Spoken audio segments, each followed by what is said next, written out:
ka. Mahingod ko, barangay Kadaukan. Ibaw ko alas 12 na naman, nagtakan ako kanina ko. Salamat ko. Dancing to the music of DJ Ruel Bernal.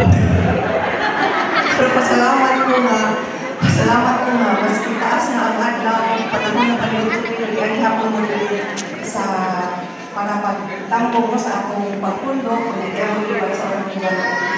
So, hindi na ako taso ay iwan ko sa naman sa akong mga kauban. Pag hinapon na nalibay mo nga nagdagad sa akong city hall festival. So, ang ako na lang, mga painumdum na lang, na naghatag ka ayaw pa nag-iwan sa tibok na syudad. Nga kani para dili sa mga lumulog sa Ormoc, kaya lalo din sa Ormoc Development Team na tanan barangay mo unsa kay mo din sa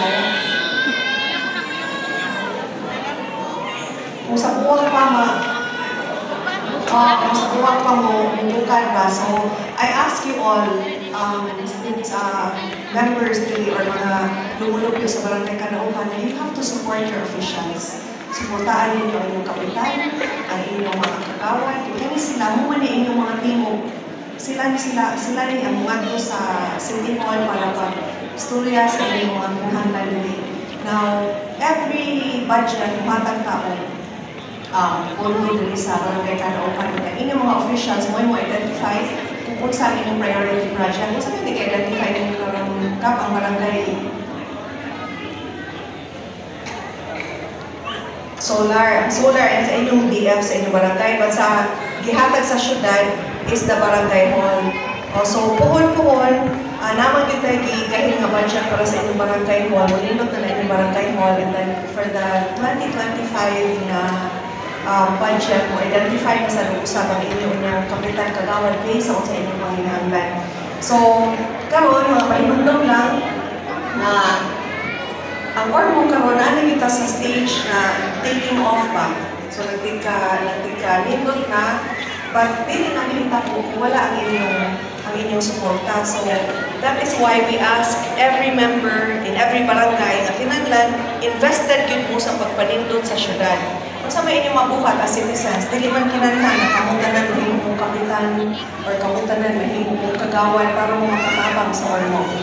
Ang inyong buhaton, pinakauna o pinakasayon sa tanan is unsa man?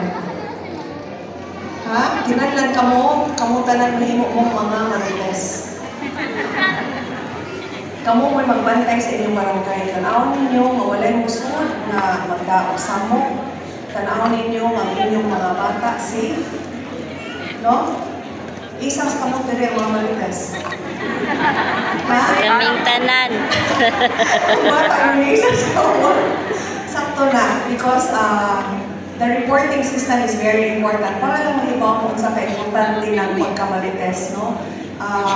Di rin na imong na-chismis, but sa pagmarites sa ubang mga lumulupyo sa barangay, namin ng mga nasalwan ng mga bata na di mulis siya di ay.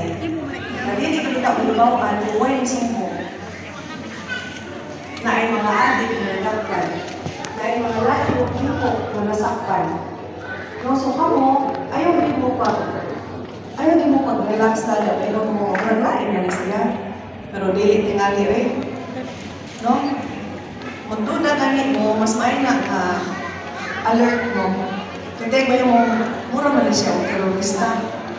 Kunya, dili tingali eh, dili tingali. Nilibuto sa bomba, ano na yung dahan na nilito.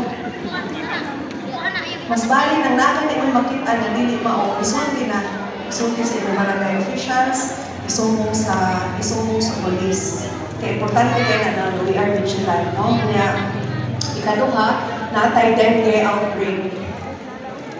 Every 4 o'clock, mag-search and destroy mga today. Ha? Kinahanglan inyong tanaw. Sa may included ba sila sa top 10 barangays na haya sa dengue, no? Naay na po kabarangay sa Ormoc na daghan kayo dengue cases. No? But that is the bad news. Nagtaas kayo ang dengue cases. But we are on our 5th week.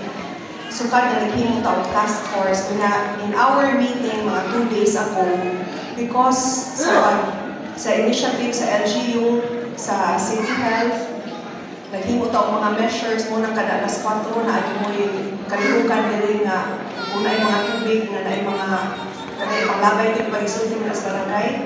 Because of those initiatives in all 85 barangays, ang atong dengue cases na naog na by at least 50%. And in fact, nahimo na ang atong protocol o sample for the entire region na maayo ang atong nakuha para sa dengue. So, hinutunin ninyo nga kamo, ayaw itaw ninyo isalit lang sa City Health or sa inyong officials ang pag-review sa inyong mga panimalay. Ano man, kung di mo man limpyo, di man na ito masuko ang lamong, dali imutong pa sa bahay nga hukaw. Ngayon nga, di ba na ito pwedeng daw ang lamong nga, huwag man siya maglimpyo, at ito lang dito pamaan. Di gani mo maglimpyo sa inyong barangay. Ang tulong na ang inyong form of development team, kanunay nga nagtrabaho para ninyo, kaya mo na ginamong masukli sa inyong pagsaling na ihatag na ako sa pinakapili ay ang kami individual. Salamat, may utol